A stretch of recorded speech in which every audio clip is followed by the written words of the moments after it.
திருக்குறள் உலக பொதுமறை வாழ்வியல் கலை திருவள்ளுவர் அருளியது. வீடியோ படைப்பு தியாகராஜுலு காஞ்சி. அறத்துப்பால்.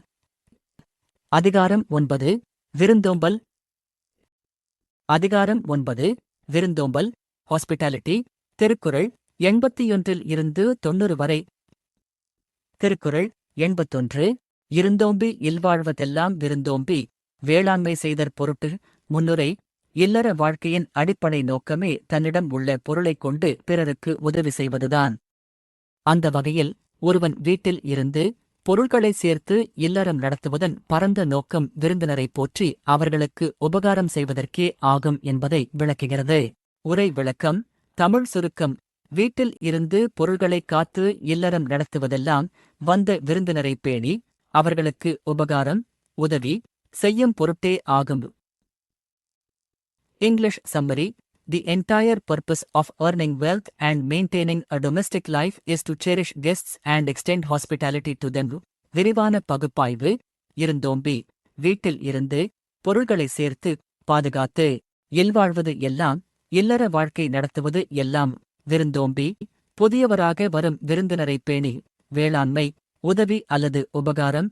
வேளாண்மை என்ற சொல் இங்கு உழவை குறிக்காமல் உதவி செய்தல் என்ற பொதுப் பொருளில் வந்துள்ளது.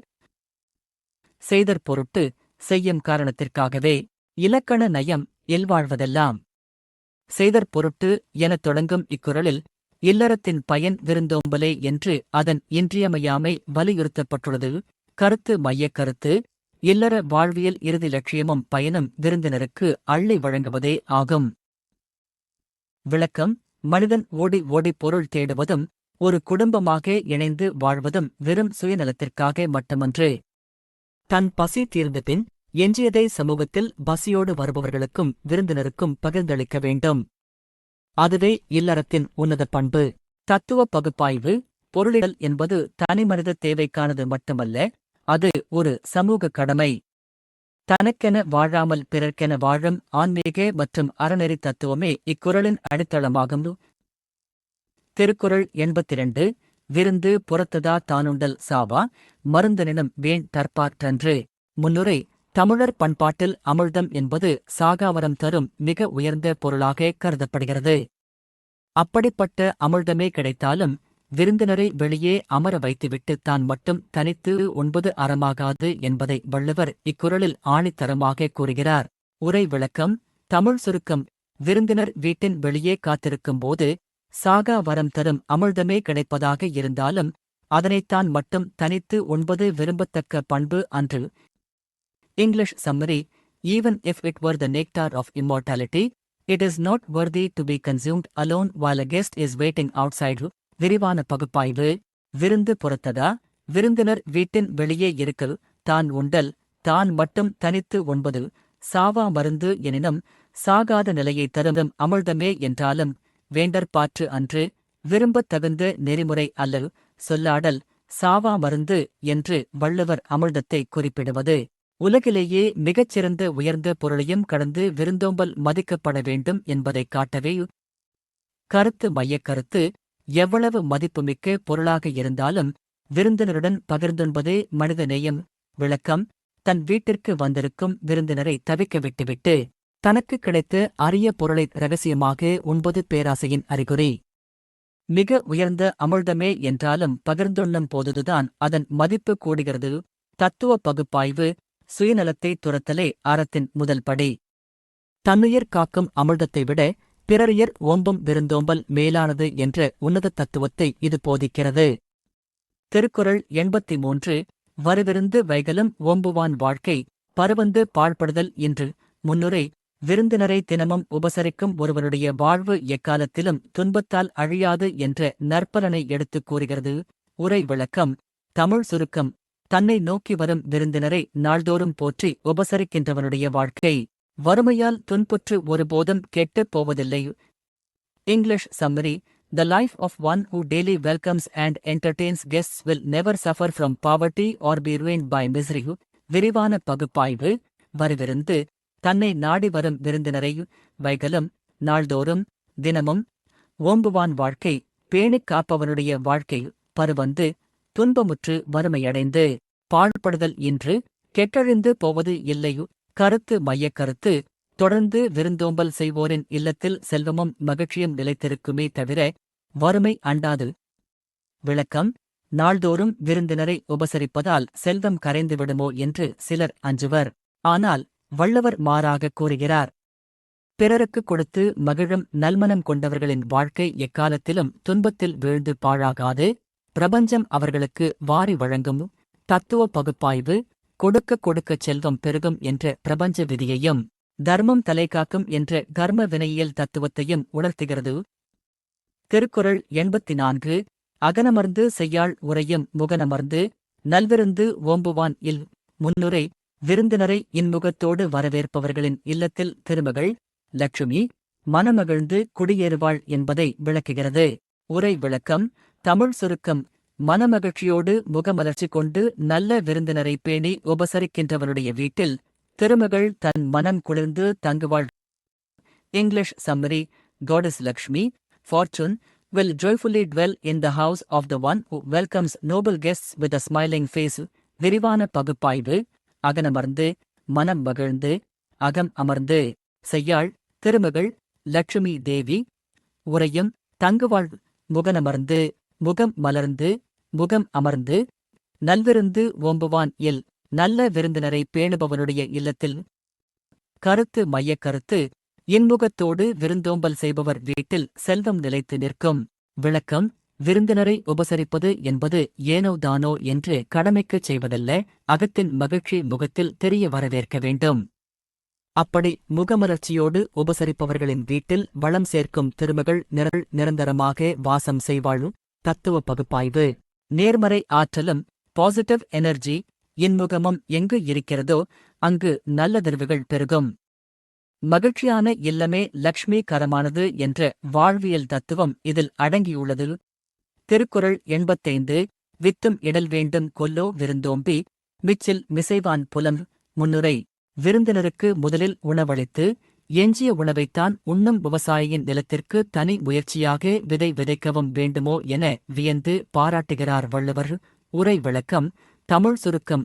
விருந்தினருக்கு முதலில் உணவளித்து எஞ்சிய உணவைத்தான் உண்ணும் பண்புடையவனுடைய நிலத்தில் விதைக்கவும் வேண்டுமோ விதைக்காமலேயே விளையும். English summary. Is it even necessary to sow seeds in the field of one who eats only the remnants after feeding his guests? Nature itself will bless his lands. விரிவான பகுப்பாய்வு. வித்தும் இடல் வேண்டும் கொல்லோ விதையையும் நிலத்தில் விதைக்க வேண்டுமோ விருந்தோம்பி விருந்தினரை பேணி மிச்சில் மிசைவான். எஞ்சிய உணவை உண்பவனுடைய மிச்சில் எஞ்சியது. மிசைவான் உண்பவன். புலம் வயல் நிலம். அணி நயம். இது தற்குறிப்பேற்ற அணி அல்லது உயர்வு நவிர்ச்சி அணியின் பார்ப்படும். விதைக்காமலேயே விளையும் என்று கூறுவது அவரது அறத்தின் சிறப்பை மிகைப்படுத்திக் காட்டுவதற்கே. கருத்து மையக் கருத்து. விருந்தினரை பேணும் தியாக குணம் கொண்டவனின் உழைப்பும் நிலமும் இயற்கையாலேயே ஆசீர்வதிக்கப்படும். விளக்கம். தன் பசியை பொருட்படுத்தாது வந்தவருக்கு உணவிட்டு எஞ்சியதை உண்பவனின் நிலத்தில் தானியங்கள் தானாகவே விளையும் என்று வள்ளுவர் கூறுவது அவனுக்கு இயற்கையே துணை நிற்கும் என்ற உன்னத பெருமையை குறிக்கும். தத்துவ பகுப்பாய்வு. யார் ஒருவர் இயற்கையோடும் சக மனிதர்களோடும் பகிர்ந்து வாழ்கிறாரோ அவருக்கு பஞ்சபூதங்களும் இயற்கையும் வாரி வழங்கும் என்ற பிரபஞ்ச தர்மத்தை எடுத்துரைக்கிறது. திருக்குறள் 86. செல்விருந்து ஓம்பி வருவிருந்து பார்த்திருப்பான் நல்விருந்து வானத்தவர்க்கு. முன்னுரை. வீட்டிற்கு வந்த விருந்தினரை உபசரித்து அனுப்பிவிட்டு இனி வரப்போகும் விருந்தினருக்காக காத்திருப்பவன் தேவர்களுக்கே ஒரு நல்விருந்தாவான் என்று பெருமைப்படுத்துகிறார். உரை விளக்கம். தமிழ் சுருக்கம். வந்து சென்ற விருந்தினரை உபசரித்து அனுப்பிவிட்டு இனி வரும் விருந்தினரை எதிர்பார்த்து காத்திருப்பவன் வானுலகில் உள்ள தேவர்களுக்கே நல்ல விருந்தினனாக கருதப்படுவான். English summary. He who entertains the departing guest and waits for the incoming one will himself be welcomed as a statuesque guest by the gods in heaven. விரிவான பகுப்பாய்வு. செல்விருந்து ஓம்பி வந்து செல்லும் விருந்தினரை பேணி வருவிருந்து பார்த்திருப்பான். இனி வரப்போகும் விருந்தினரின் வருகையை எதிர்நோக்கிக் காத்திருப்பவன் நல்விருந்து வானத்தவர்க்கு விண்ணுலகில் உள்ள தேவர்களுக்கு சிறந்த விருந்தினன் ஆவான். கருத்து மையக் கருத்து. தொடர் விருந்தோம்பல் செய்பவன் மரணத்திற்குப் பின் தேவர்களால் போற்றப்படும் உயரிய நிலையை அடைவான். விளக்கம். ஒரு விருந்தினரை உபசரிப்பதோடு தன் கடமை முடிந்தது என எண்ணாமல் அடுத்த விருந்தினர் எப்போது வருவார் என தாகத்தோடு காத்திருக்கும் அத்தகைய தூய பண்பாளனை அவன் மறுமை அடையும் போது தேவர்கள் தங்களின் அரிய விருந்தினராக ஏற்று மகிழ்வர். தத்துவ பகுப்பாய்வு. இம்மையின் நற்செயல்களே மறுமையின் சிறப்பை தீர்மானிக்கின்றன. பிறரை தாங்கும் மனிதன் இறைநிலை அல்லது தேவர் நிலைக்கு உயர்கிறான் என்ற ஆன்மீக தத்துவம் இதனுள் உறைந்துள்ளது. திருக்குறள் 87. இணைத்துணை தென்பதுன் றில்லை விருந்தின் துணைத்துணை வேள்வி பயன். முன்னுரை. விருந்தோம்பல் என்னும் நற்செயலின் பயன் இவ்வளவுதான் என்று அளவிட்டு கூற முடியாது.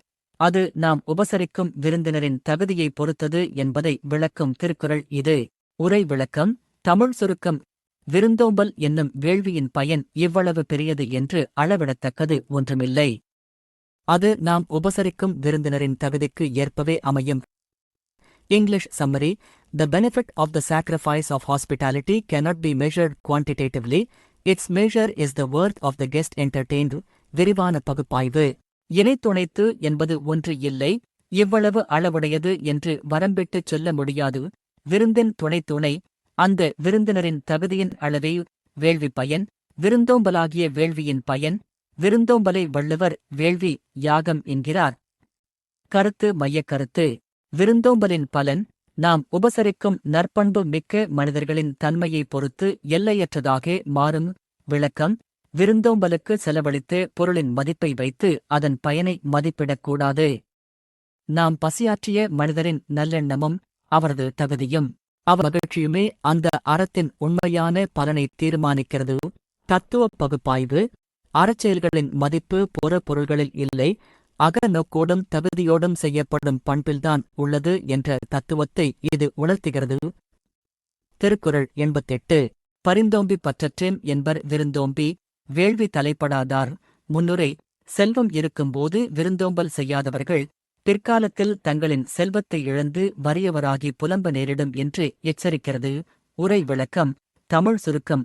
விருந்தினரை பேணி அந்த வேள்வியில் ஈடுபடாதவர்கள் செல்வத்தை வருந்திக் காப்பாற்றியும் அதனை இழக்கும்போது ஐயோ, பொருளைப் பாதுகாத்தும் பற்றற்றவராகி ஏதுமற்றவராகி நின்றோமே என்று வருந்துவர்.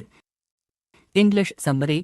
Those who fail to perform the sacrifice of hospitality will later lament in their poverty, saying, "We guarded our wealth with care, yet we are left with nothing." விரிவான பகுப்பாய்வு. பரிந்தோம்பி பொருளை சேர்க்க துன்பப்பட்டு பாதுகாத்தும் பற்றற்றேம் என்பர் பற்றுக்கோடற்ற ஏழையானோம் என்று புலம்புவர். விருந்தோம்பி வேள்வி விருந்தினரை பேணும் வேள்வியையு தலைப்படாதாரார் செய்ய தவறியவர்கள். கருத்து மையக்கருத்து. பிறருக்கு கொடுத்து உதவாத செல்வம் இறுதியில் அழியும்போது அதை சேர்த்தவர்க்கு பச்சாதாபமே மிஞ்சும். விளக்கம். பொருளை தேடித் தேடி பூட்டி வைப்பவர்கள் விருந்தினருக்கு கொடுக்க கஞ்சத்தனம் படுவர்.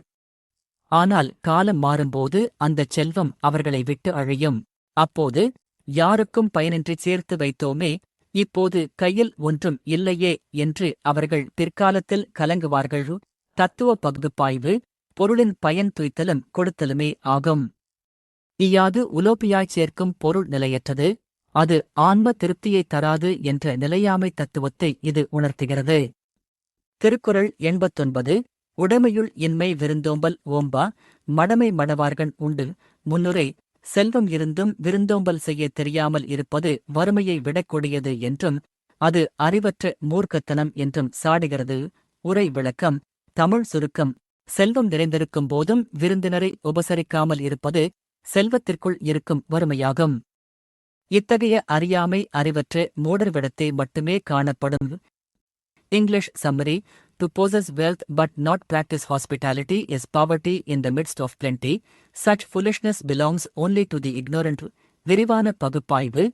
உடைமையுள் இன்மை செல்வம் பெற்றிருந்தும் வறியவராக இருத்தல். விருந்தோம்பல் ஓம்பா விருந்தினரை பேணிக் காக்காத மடமை அறியாமை முட்டாள்தனம்.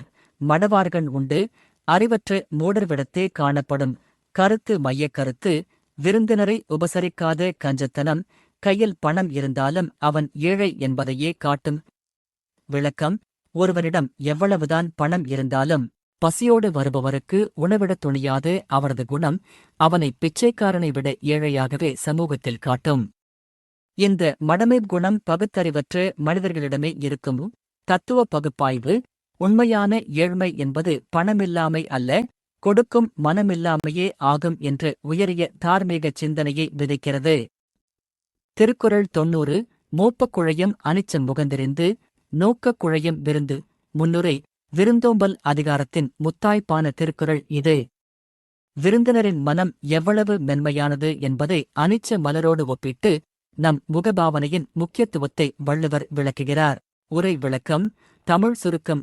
அனிச்சப் பூவினை மோந்து பார்த்தாலே அது வாடிவிடும், ஆனால் நம் முகம் சற்றே மாறி வேறுபட்டு நோக்கினாலே வந்த விருந்தினரின் மனம் வாடிவிடும்.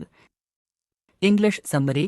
The anicum flower withers just by being smelled, but a guest's heart withers the very moment the host looks away with a changed face.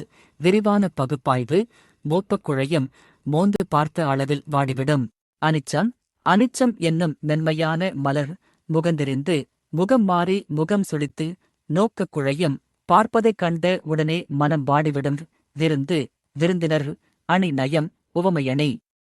அனிச்ச மலரின் மென்மைக்கு விருந்தினரின் மனம் உவமையாக கூறப்பட்டுள்ளது. பூவை விட மனித மனம் மென்மையானது என்ற கருத்தை இது குறிப்பால் உணர்த்துகிறது. கருத்து. மையக் கருத்து. விருந்தினரை உபசரிக்கும் போது நம் முகத்தில் ஒரு சிறு சுருக்கமோ அல்லது இன்மையோ கூட அவர்களின் உள்ளத்தை ஆழமாக காயப்படுத்தும். விளக்கம். நம் வீட்டிற்கு வரும் விருந்தினர்கள் நம்மிடம் எதிர்பார்ப்பது உணவை மட்டுமல்ல, நம் அன்பான பார்வையையும் இன்முகத்தையும் தான். நாம் பேசும் வார்த்தைகள் கூட தேவையில்லை, நம் முகம் லேசாக மாறினாலே அவர்களின் சுயமரியாதையும் மனமும் அனிச்சம் பூவை விட வேகமாக வாடிவிடும். எனவே எப்பொழுதும் முகமலர்ச்சியோடு இருக்க வேண்டும். தத்துவ பகுப்பாய்வு. மனித உறவுகள் மிக நுட்பமான உணர்வுகளால் பிணைக்கப்பட்டவை. அகத்தின் உணர்வுகளை முகம் பிரதிபலிக்கும் என்பதால் பிறர் மனம் நோகாதவாறு எப்போதும் அன்பையே வெளிப்படுத்த வேண்டும் என்ற உன்னத உளவியல் மற்றும் வாழ்வியல் தத்துவத்தை கற்பிக்கிறது. திருக்குறள் உலக பொதுமறை. வாழ்வியல் கலை. திருவள்ளுவர் அருளியது. வீடியோ படைப்பு தியாகராஜுலு காஞ்சி. அறத்துப்பால். அதிகாரம் 9. விருந்தோம்பல்.